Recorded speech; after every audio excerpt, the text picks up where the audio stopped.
Las noticias en Televistazo con Gabriela Báer y Pedro Jiménez.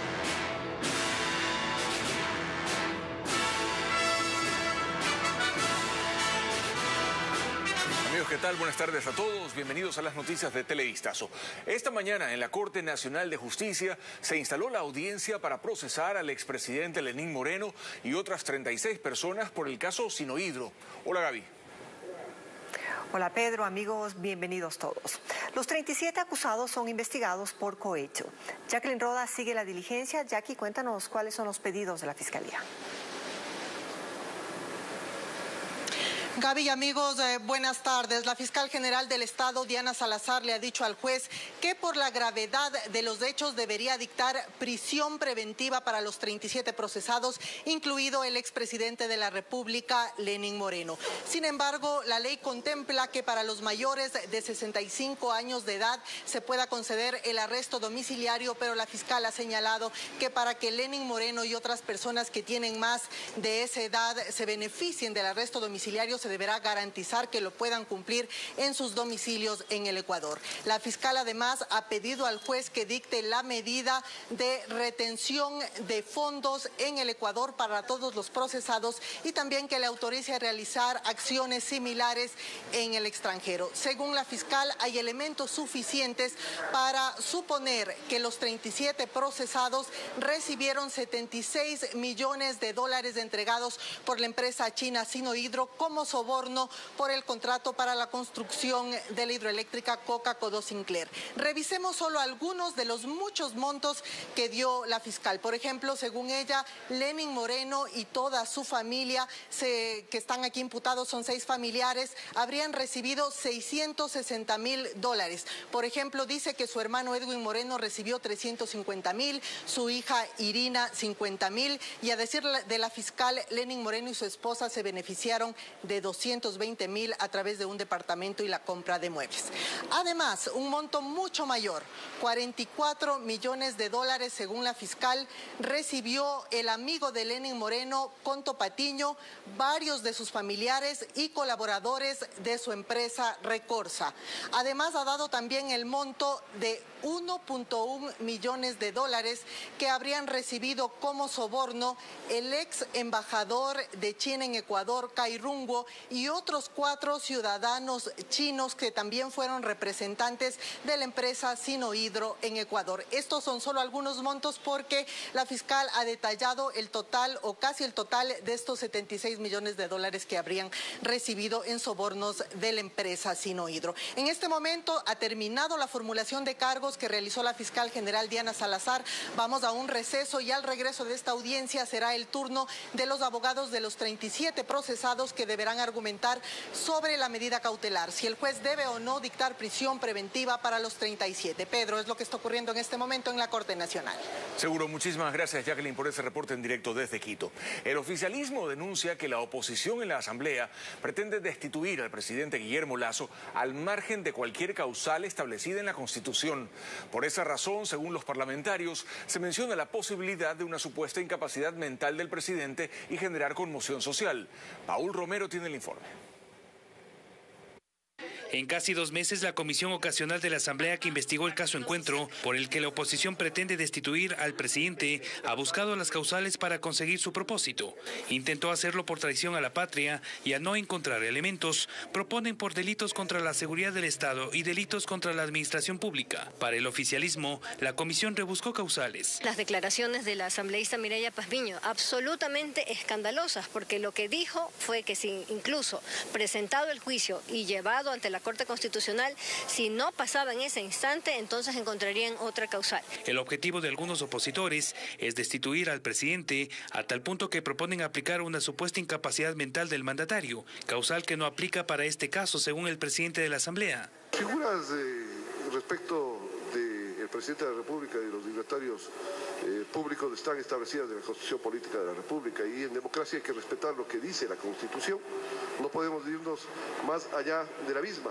La representante del correísmo en la comisión ocasional tampoco considera viable aplicar esta causal. Yo respeto mucho los criterios de los colegas legisladores, no es mi criterio, yo quiero que esos criterios sean apegados a derecho. Ahora la expectativa se centra en el debate del informe previsto para este sábado. ¿Qué puede hacer el Pleno? Puede simplemente aprobar el informe o no aprobar el informe. Que algún asambleísta o varios asambleístas con el respaldo de al menos 46 firmas puedan presentar un juicio político, habrá que ver si alguien lo presenta. Cualquier resolución del Pleno no tendrá efecto inmediato para el inicio de un posible juicio político al presidente. Desde la perspectiva jurídica y desde la política también, el informe de la Comisión Legislativa Ocasional, que tenía como objetivo investigar la corrupción en las empresas públicas, continúa generando amplios rechazos. Aunque el documento no es vinculante para un juicio político contra el presidente de la República, llama la atención los hierros cometidos durante su elaboración y que a criterio de analistas evidencian las intenciones desestabilizadoras de sus autores. Si el borrador del informe de la Comisión Ocasional Legislativa que debía tratar el caso El Gran Padrino provocó escozor, el documento ya corregido tampoco es que muestre señales de mejoría. En la Corte Constitucional, si los hechos de esta acusación constitucional van a ser los del informe denominado del Gran Padrino, sinceramente creo que la Corte no dará paso, porque uno de los requisitos que analiza la Corte Constitucional es que la relación de los hechos en la acusación constitucional guarde coherencia, sindéresis con la tipificación penal del delito que se le acusa cometer al presidente de la República. El día de hoy, ese informe, tal y como está redactado, perdóneme la expresión, no vale ni el papel en el que fue impreso. Desde la perspectiva legal, el informe no solo que no sirve como prueba, tiene un problema adicional, que ha sido monumentalmente mal hecho.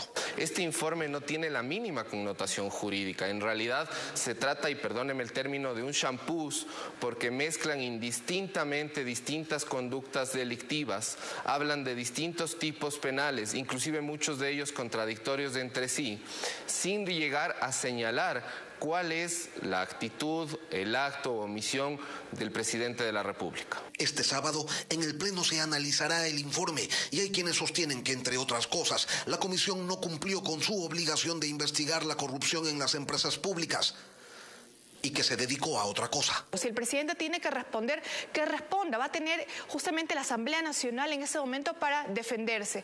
Pero la red sigue operando tranquilamente.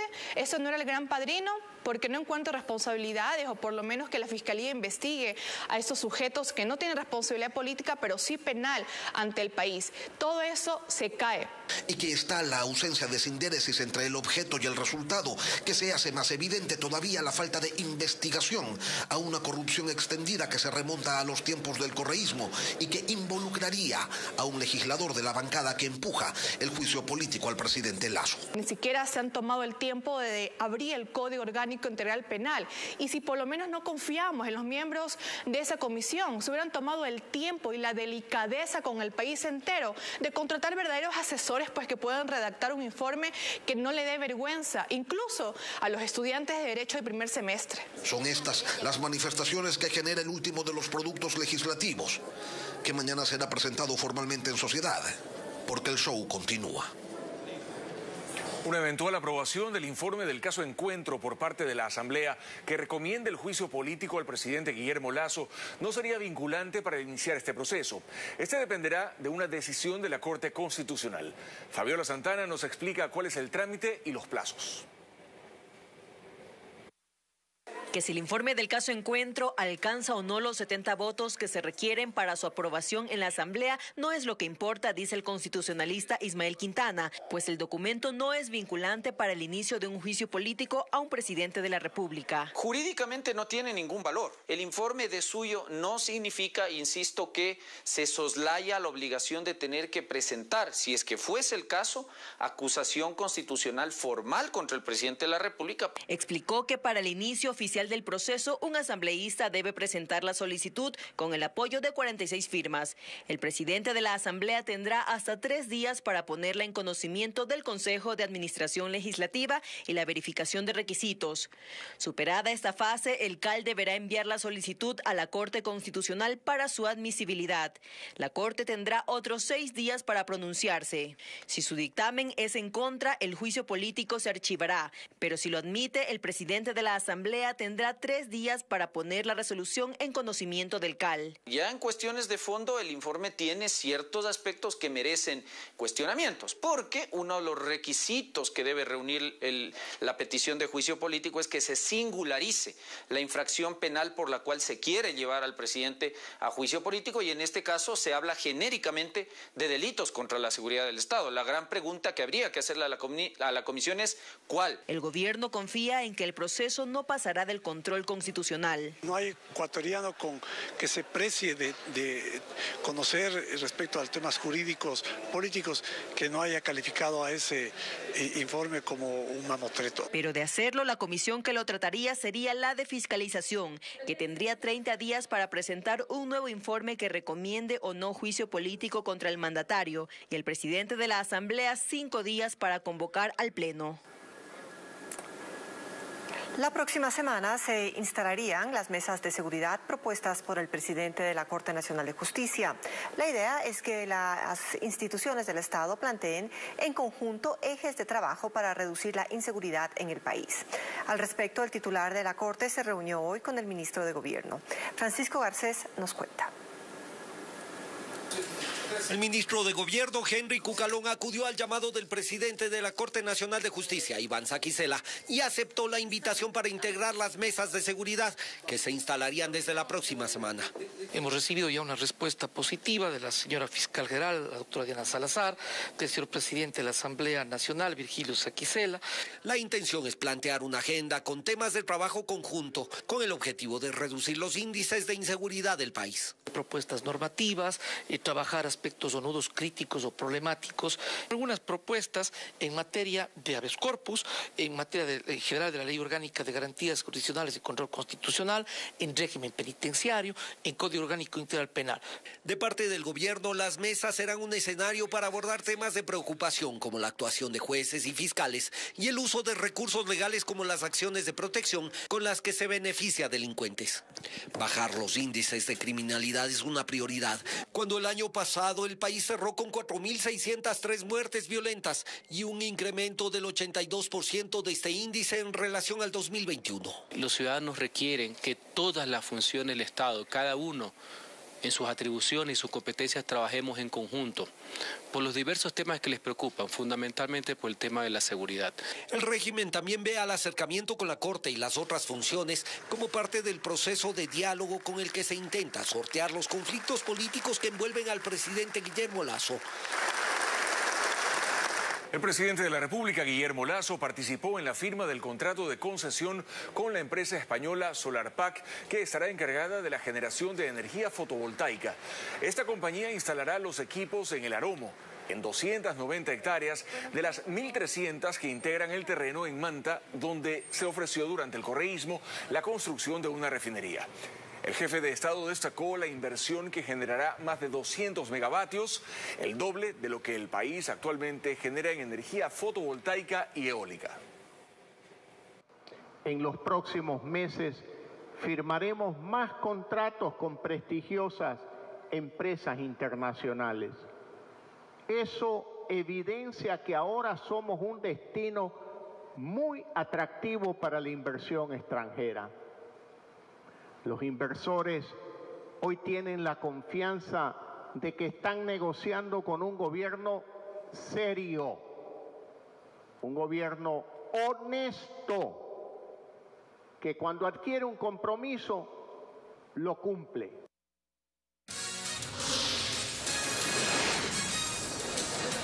Vamos a la pausa y al regresar capturan a 3 personas para investigaciones tras el asesinato de un paciente dentro de un hospital público de Guayaquil. Tendremos un informe al volver.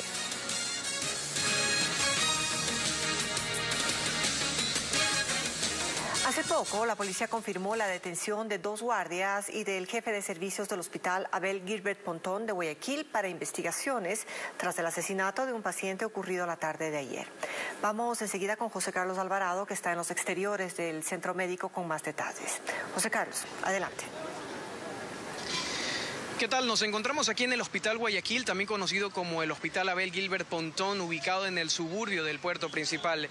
3 detenidos luego de un ataque armado registrado durante la tarde de este jueves, en donde sicarios se disfrazaron de personal de salud, ingresaron al 4º piso de este hospital y atacaron a tiros a un sujeto con antecedentes penales que estaba internado justamente en esta casa de salud. Los 3 detenidos se tratarían de 2 guardias de seguridad y también de un jefe de mantenimiento que sería de esta casa de salud. Nosotros hemos podido observar y hemos podido recoger algunas de las versiones de los familiares, de los pacientes y también de pacientes que han estado aquí en los exteriores y han señalado que la jornada se ha desarrollado con normalidad. Hay atención médica justamente para todas estas personas, pero el área de emergencias también pudimos observar que está cerrada y bajo resguardo policial. Es la situación que se está viviendo justamente en este sector, en este hospital, en donde se ha registrado este ataque armado. Hemos podido también conocer que el policía herido que se enfrentó a tiros a estos sicarios durante la tarde de este jueves aún se mantiene con un pronóstico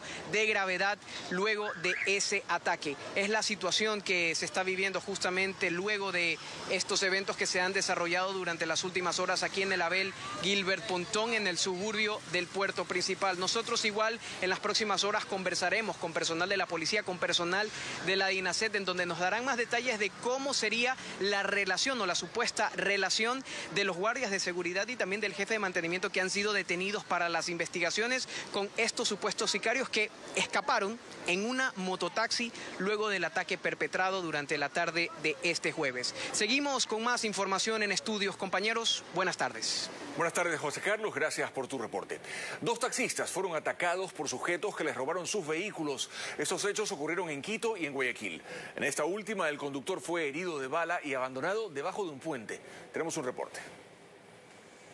Los taxistas siguen siendo blanco de la delincuencia en el país. Uno de los más recientes casos ocurrió anoche en el sur de Guayaquil. Delincuentes le dispararon en la pierna a un hombre para robársele su carro. Luego lo trasladaron en una canoa por el estero para abandonarlo bajo el segundo puente de la vía perimetral. Dice que él estaba taxiando y le han robado el carro, entonces el señor lo mandaron a dejar tirado. Uno nomás tenía en la pierna derecha. El hombre fue trasladado hasta un hospital. Pero la ola de inseguridad se extendió a Quito, donde 4 sujetos y una mujer secuestraron a otro taxista para llevársele su vehículo amarillo. La víctima intentó oponerse al atraco, por lo que los antisociales lo agredieron con un cuchillo, lo ataron y lo metieron en el asiento posterior. Veía un cliente confiable, me detuve para que el señor abordara y en eso el hombre sacó a relucir un arma, me encañonó, entonces yo traté de forcejear. La policía logró capturar a los sospechosos de este caso, quienes iban a bordo de 2 autos. Asimismo, en el Cantón Durán, los uniformados detuvieron a 6 sospechosos del robo y asesinato de un taxista, ocurrido el miércoles por la noche. Entre ellos hay 3 menores de edad. Dentro de estos menores de edad está el ciudadano que asesina el día de ayer al taxista informal en el sector del circuito del Recreo. En esta aprehensión, los uniformados también decomisaron 4 armas de fuego, incluida una subametralladora, municiones, cuchillos y varias dosis de droga. La vacunación contra la gripe aviar arrancó hoy en la parroquia Alaques, en La Tacunga, donde se registró el primer brote. Son 5 las provincias de la sierra afectadas por la influenza aviar y para Cotopaxi se ha destinado casi 500,000 de dosis. Patricio Viera acudió a la presentación de este plan de vacunación. Hola, ¿qué tal? Nos encontramos en este momento en la parroquia rural de Alaques, ubicado en la parte nororiental del cantón Latacunga, provincia de Cotopaxi. En este lugar se ha dado inicio al plan de vacunación contra la gripe aviar. Vamos a conocer algunos detalles con el señor Alex Chacón, director distrital de Agrocalidad. ¿Cuántas vacunas han llegado al país y de estas cuántas han sido distribuidas a la provincia de Cotopaxi? Al país han llegado cerca de 4 millones de dosis, de las cuales pues un poco más de 450.000 dosis serán distribuidas a la provincia de Cotopaxi. De esas, el fin de semana estaremos aplicando justamente a 250.000 aves este biológico. Importante destacar que la provincia pues ha sido una de las más afectadas y en ese sentido la mayor cantidad de dosis a aplicarse pues se ejecutarán en esta provincia. ¿Cuál será el valor de las vacunas? La vacuna tiene un costo de cerca de 25 centavos. El esquema vacunal es de 3 dosis a ser aplicadas por cada animal. ¿En intervalos de qué tiempo? Se vacunarán con intervalos de 4 a 6 semanas. En la provincia de Cotopaxi han muerto aproximadamente 1 millón de aves, de las 1.200.000 registradas a nivel de todo el país. En los próximos informativos estaremos ampliando esta noticia. Pausa en Televistazo y más adelante, preocupación en Salinas ante creciente ola de inseguridad. La policía reconoce que no tiene suficientes agentes para ese y otros 2 cantones de la provincia. Continuamos. La delincuencia ahuyenta a los turistas en Salinas, en medio de los ofrecimientos para reforzar la seguridad y controlar las playas. Sin embargo, no hay suficientes policías para la provincia de Santa Elena. Son actualmente 582 agentes para los 3 cantones. La falta de uniformados se puso en evidencia este miércoles cuando 2 visitantes fueron heridos de bala dentro de un restaurante, además de 6 asesinatos registrados en un solo día. En ese restaurante, delincuentes dispararon contra los clientes que no se dejaron robar. Ocurrió el pasado miércoles en pleno malecón de Salinas, el cantón que hace 2 semanas vivió descontrol total durante el carnaval. Hoy enfrenta una ola de delitos imparables, dice el presidente del Frente Cívico de la localidad. Nosotros estamos asistiendo a la destrucción del primer balneario de la costa sur ecuatoriana. Esa es, para mí, la evaluación final que hacemos después de todo. ¿Cuál es la principal causa? La principal causa es el desorden, la falta de aplicación de la ley, la falta de seguridad. Eso afecta la convivencia pacífica de los turistas nacionales y extranjeros, que inyectan recursos a la economía de Salinas. Y en plena temporada playera, la delincuencia los ahuyenta, incluso por las muertes violentas, que ya son 26 en toda la provincia de Santa Elena. La noche es un poco peligrosa. Cuando yo llegaba acá decían que había habido un asalto. José Álava es el nuevo gobernador de Santa Elena. Lleva 1 semana en el cargo y su discurso empieza por incrementar operativos, pero lo hacen con los pocos agentes que tienen. Bueno, sabemos que hay que hacer un mayor incremento, ¿verdad?, de policía, pero eso en su momento obviamente se coordina para... ¿Usted ha pedido policías ya? Claro, o sea, estamos siempre en la gestión. ¿Cuántos policías pidió? Mire usted que justamente eso ya prácticamente la Policía Nacional tiene que hacer el análisis. Pidió refuerzos sin conocer cuántos uniformados necesitan. Lo que sí sabemos es que la península de Santa Elena solo tiene 582 policías para más de 370.000 habitantes de los cantones Santa Elena, La Libertad y Salinas. Ese número no es suficiente, incluso para controlar a la ola de turistas que llegan en los feriados. Así lo reconoce el comandante Juan Carlos Soria. Pero también hay que considerar que nuestro personal también está siendo desviado en cuanto a la cobertura de 14 arrestos domiciliarios. Son por cada arresto 3 servidores policiales destinados. Tranquilamente esos 40 o 42 policías pueden ser destinados exclusivamente incluso a ser parte del grupo motorizado. A ese problema se suma la falta de planificación entre las autoridades de gobierno con las municipales, a quienes solicitamos una entrevista para conocer su plan local para la seguridad, pero no obtuvimos una respuesta.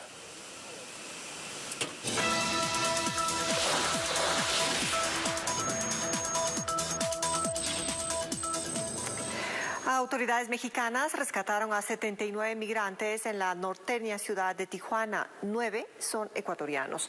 Estas personas estaban hacinadas en hoteles de esa ciudad fronteriza cercana a San Diego, en Estados Unidos.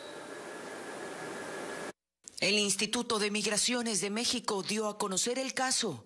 Un total de 79 personas que permanecían dentro de varias habitaciones en 2 hoteles y un motel de la ciudad de Tijuana fueron rescatadas luego de que se realizaran algunos operativos en conjunto con miembros de la Guardia Estatal. En el primer establecimiento se detectaron a 15 migrantes, en el segundo inmueble otros 15 y en el tercero a 49 más. De este grupo, 35 eran originarios de Mauritania, 16 de Afganistán y 9 de Ecuador, entre otros. Los compatriotas hallados en el sitio son parte de 2 familias que trataban de llegar a los Estados Unidos. Ahora están bajo la tutela del Sistema para el Desarrollo Integral de México. El resto de los indocumentados queda a la espera de que se defina su situación jurídica.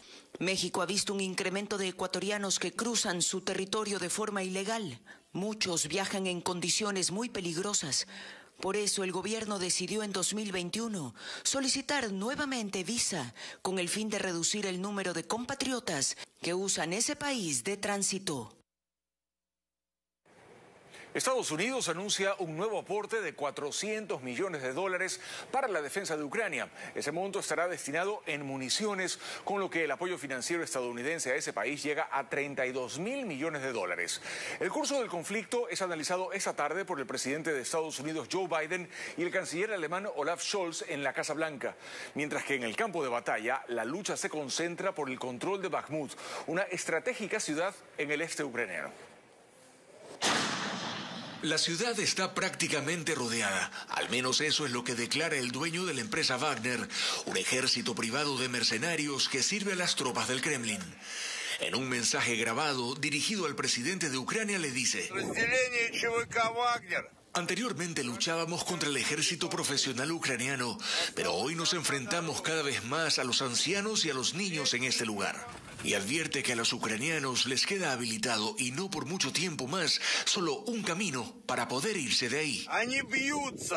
Están luchando contra nosotros, pero sus vidas en Bakhmut son cortas, 1 o 2 días más. Denles la oportunidad de salir de la ciudad. La ciudad está realmente rodeada. Bakhmut es una ciudad histórica ubicada en el este de Ucrania, equidistante de las localidades de Donetsk y Lugansk, región de intensos combates desde el inicio de la invasión en febrero del año pasado. Es vital para las líneas de defensa ucranianas, pero también para la consolidación del control ruso en la zona. Llegó a tener 77.000 habitantes. Hoy quedan apenas 5.000.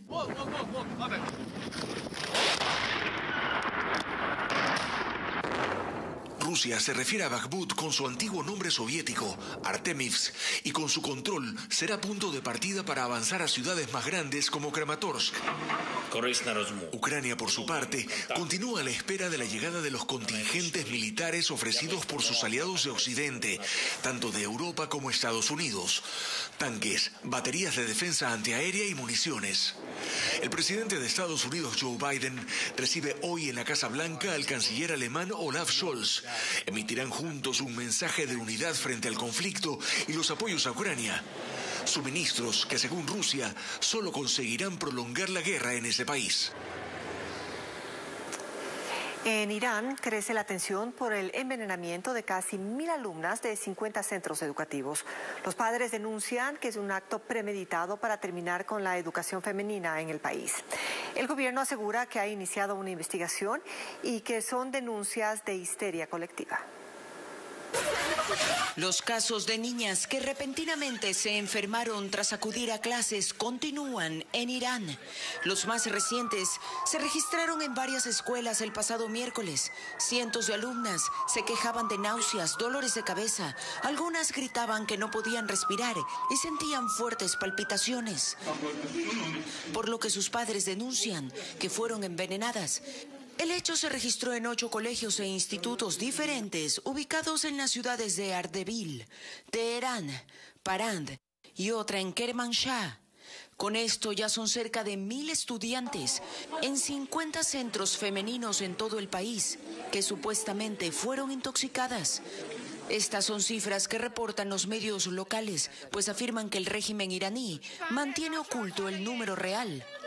El primer caso ocurrió el 30 de noviembre de 2022, cuando 18 estudiantes de una escuela de la ciudad santa de Qom fueron llevadas al hospital.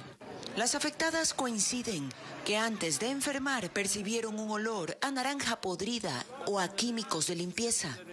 Y aunque afortunadamente ninguna ha muerto, en redes sociales muchos se atreven a asegurar que esto es un mensaje contra las mujeres que participaron el año pasado en multitudinarias protestas tras el deceso en septiembre de Mahsa Amini, una joven que falleció tras su arresto por no llevar bien puesto el velo islámico. Pero un alto funcionario iraní sostiene que los presuntos ataques son histeria colectiva de las menores, junto con una campaña de desprestigio contra el gobierno. Ahora tenemos las imágenes de una impresionante persecución policial en Baltimore, en los Estados Unidos, que terminó en un aparatoso choque. Un hombre que conducía a gran velocidad un auto robado, huyendo de la policía, se estrelló contra otro vehículo. Atropelló a un peatón que estaba parado en la vereda y luego se dio contra un edificio que se derrumbó parcialmente. Los escombros cayeron sobre el vehículo. Se conoce que el peatón, un hombre de 54 años, falleció en el sitio y que el conductor del auto que causó el derrumbe del inmueble fue arrestado por la policía. Y en Estados Unidos, nuevos tornados azotaron el norte de Texas y Luisiana. El fuerte clima dejó sin electricidad a 310,000 usuarios y obligó a cancelar cientos de vuelos hacia y desde Dallas. Se reportaron ráfagas de viento de más de 100 kilómetros por hora que derribaron árboles y volcaron 4 trailers en las autopistas. También hubo informes de techos arrancados en tiendas, edificios y casas que en ciertos casos cayeron sobre varios autos, aplastándolos. Luego de la pausa terminó el sueño copero de Universidad Católica. El equipo ecuatoriano perdió ante Millonarios en Bogotá y se despidió de la Copa Libertadores. Ya regresamos.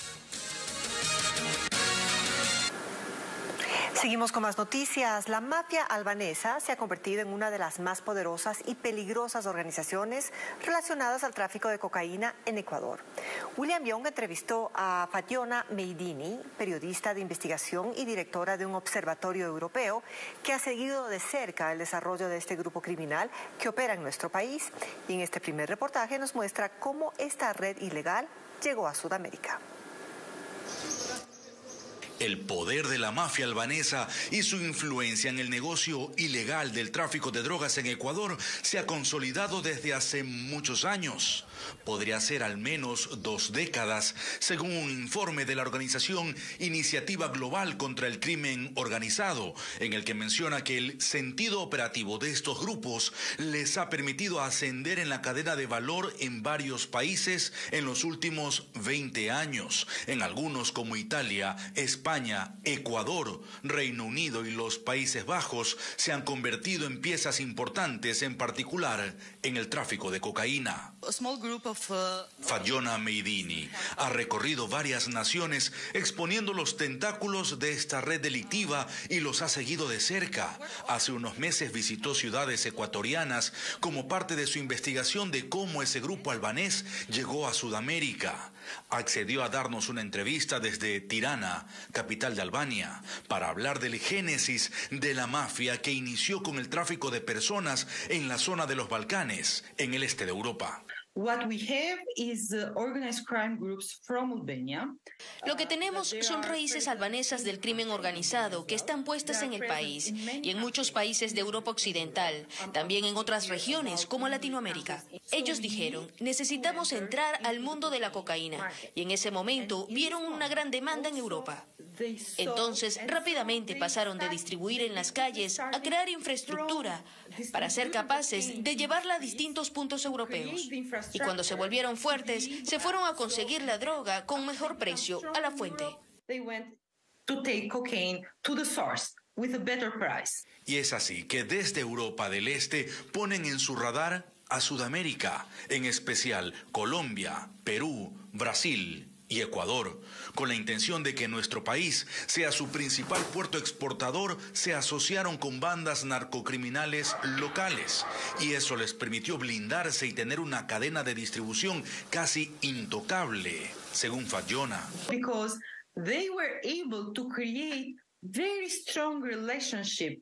Porque fueron capaces de crear grandes y fuertes vínculos relacionados con las mafias locales de Ecuador.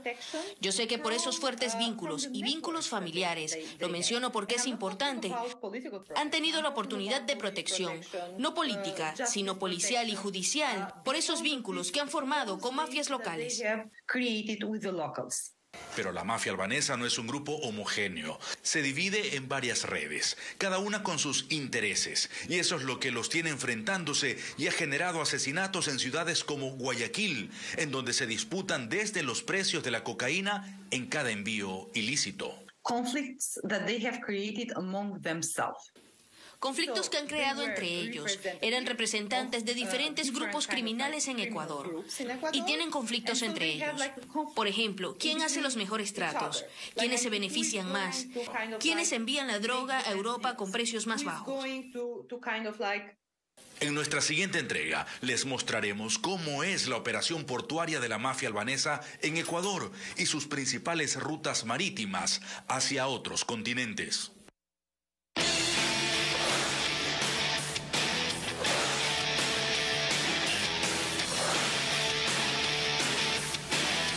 Buenas tardes, amigos, es momento de la información deportiva. Universidad Católica lamentablemente se despidió de la Copa Libertadores. Pese a estar en ventaja, Millonarios de Colombia le dio la vuelta al partido y clasificó a la tercera fase de este certamen continental. Vamos a revisar las principales acciones de este compromiso disputado en el estadio El Campín de Bogotá. Los equipos en la cancha. Recordemos que en la ida habían igualado sin goles y ocurre esta jugada al minuto 37. Una mano en el área, el árbitro muy cerca, no duda. Ismael Díaz, el panameño, cambiando la pena máxima por gol. Muy buena definición del atacante de la Chato Leí. Hasta ese momento el cuadro ecuatoriano estaba clasificando. Cerca del final de la primera mitad ocurría esta acción, segunda amarilla para Franklin Guerra y el trencito azul que se quedaba con un hombre menos para los últimos 45 minutos. A los 62, balón filtrado para Cortés, de primera a la baja y luego aparece Leonardo Castro quitándose al arquero y rematando cruzado. En ese momento la serie iba 1 por 1 y eso forzaba los tiros penales, pero Millonarios atacaba y atacaba empujado por su gente y luego aprovechando un par de errores de la defensa ecuatoriana aparece Daniel Cataño para romperle el arco al portero de Universidad Católica y darle así la clasificación al equipo embajador. Y vamos a revisar algunos datos que nos deja esta eliminación de la Universidad Católica de la Copa Libertadores. Vamos a revisarlos de inmediato en pantalla, porque esta es la tercera eliminación consecutiva en fase previa para Universidad Católica y solo ha llegado a fase de grupos en sus otras dos participaciones, en 1974 y 1980. Estos son algunos de los datos de la eliminación de Universidad Católica. Presidentes de las 27 federaciones ecuatorianas por deporte se reunieron con el directorio del Comité Olímpico Ecuatoriano para discutir su postura ante el recorte presupuestario para este 2023. El lunes habrá un pronunciamiento público de los dirigentes quienes consideran que recibir menos recursos afectará su planificación. Por otra parte, Ecuavisa se contactó con el ministro del Deporte, quien afirmó que el techo presupuestario de cada organismo deportivo podrá incrementar en el transcurso del año en base a su ejecución y resultados. Además, ratificó que invita a los dirigentes a reunirse con el ministerio. El marchista Daniel Pintado fue reconocido como el mejor deportista del año por la Federación Deportiva de la SOAI. Pintado tuvo un destacado 2022 con medalla de oro en el Mundial de Marcha por Equipos. Fue campeón en los Juegos Sudamericanos y además el ecuatoriano de mejor rendimiento en el último Campeonato Mundial de Atletismo. Este 2023, Pintado buscará obtener la marca que lo clasifique a los Juegos Olímpicos de París 2024. Y hoy inició oficialmente la nueva temporada de la Fórmula 1. Esta mañana se llevaron a cabo las sesiones 1 y 2 de prácticas. El mexicano Sergio Checo Pérez de la escudería Red Bull fue el más rápido en el primer ensayo libre, mientras que la gran sorpresa la dio el español Fernando Alonso de la escudería británica Aston Martin, quien fue el más rápido de la segunda sesión y registró el segundo mejor tiempo en la primera. Tanto pilotos como analistas creen que por el rendimiento mostrado hasta ahora, Aston Martin peleará puestos estelares este año.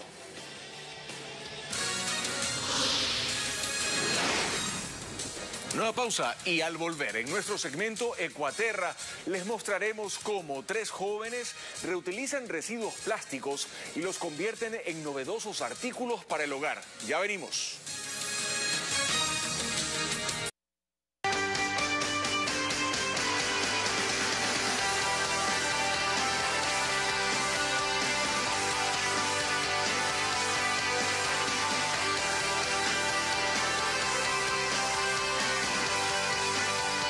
Ecuaterra llega a ustedes gracias al auspicio de... Así es, hoy es viernes de Ecuaterra y ya está con nosotros Fernando Terranova, quien nos presentará la historia de 3 jóvenes que dan nuevos usos a los residuos plásticos. Fernando, adelante.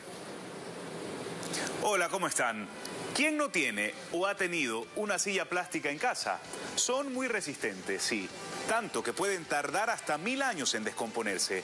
Pero ¿qué pasa si les digo que este mobiliario sintético puede convertirse en artículos para el hogar? Así lo demuestra una iniciativa de ecología industrial. Veamos.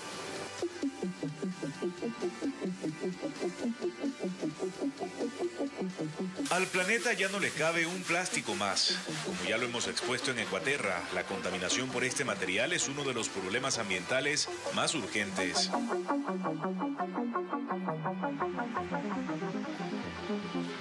Conscientes de esta crisis, 3 guayaquileños idearon un taller de diseño enfocado en la reutilización de recursos para redefinir este material tan perjudicial. Ahora estamos un poco enfocados en artículos de uso en el hogar, como portavasos, lámparas, floreros, y todo el material recuperado también viene desde envases de mantequilla hasta mesas de plástico, mobiliario de plástico. Esto es una plancha de plástico hecha, esto es HDPE, estos aquí me acuerdo que son principalmente botellas de detergente.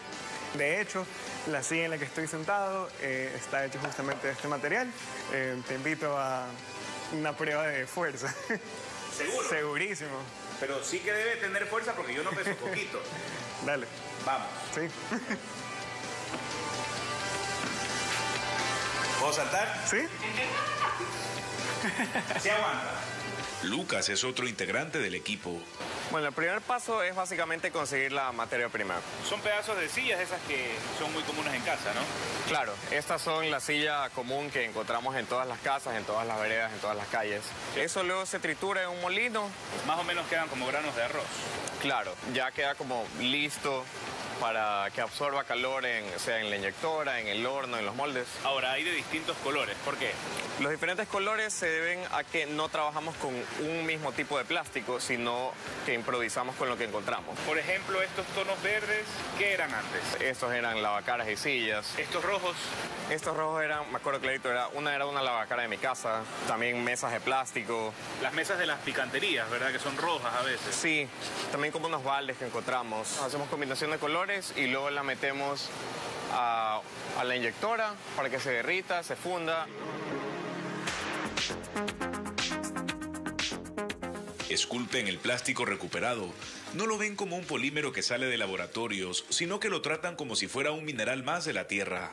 ¿Qué es esto? Es un modelo de lámpara que tenemos. Y tiene esta estética como discursiva que parece como una piedra. Porque lo irónico es que el plástico es como, a la final sale del petróleo, ¿no?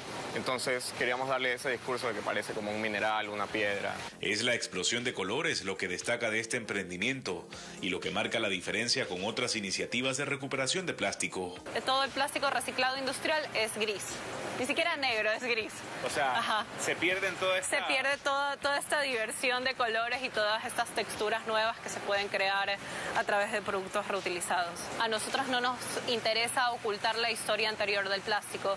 Si es que yo encontré un plástico rojo o un plástico celeste, a mí me interesa que igualmente se mire ese color a través de su historia y a través del producto que nosotros ofrecemos. Todo bajo una fabricación artesanal y sostenible. Y vamos a hacer una prueba con la máquina, ¿cierto? Sí, ahorita vamos a mezclar el color que queramos en realidad. Podemos hacer entonces portavasos Ecuaterra. Exactamente, vamos a hacer. Con los colores del segmento, ¿cierto? Sí. Entonces le ponemos ¿qué? Un poco de blanco. Yo creo que podemos comenzar con blanco. Muy bien.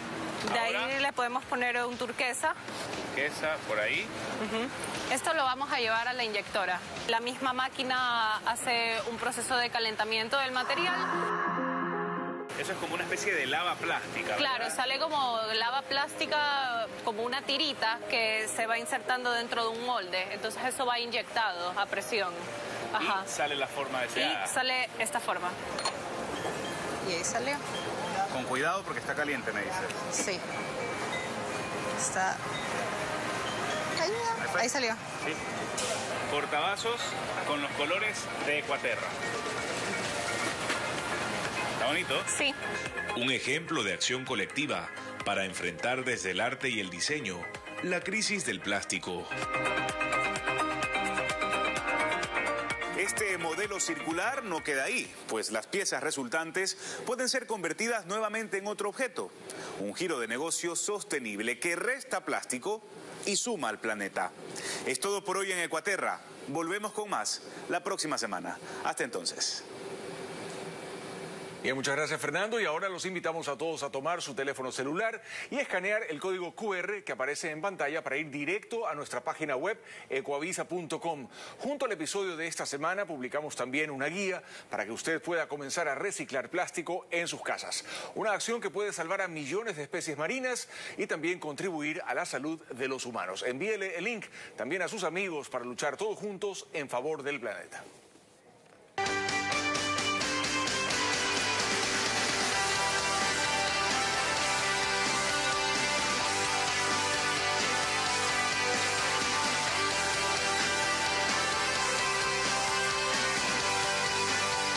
Ecuaterra llegó a ustedes gracias al auspicio de... Y ahora les contamos que en Egipto descubren un pasadizo oculto en la Gran Pirámide de Keops. Las autoridades de ese país responsables de las antigüedades confirmaron el hallazgo. Los funcionarios aseguran que podría haber sido creado para redistribuir el peso de la estructura alrededor de la entrada o como acceso a otra zona aún no descubierta. Incluso podría conducir a la cámara funeraria del faraón Keops. Un misterio sin resolver, pues ni su momia ni su tesoro han sido aún encontrados. Este hecho es parte de una serie de descubrimientos que Egipto ha promocionado en los últimos años con la esperanza de atraer más turistas.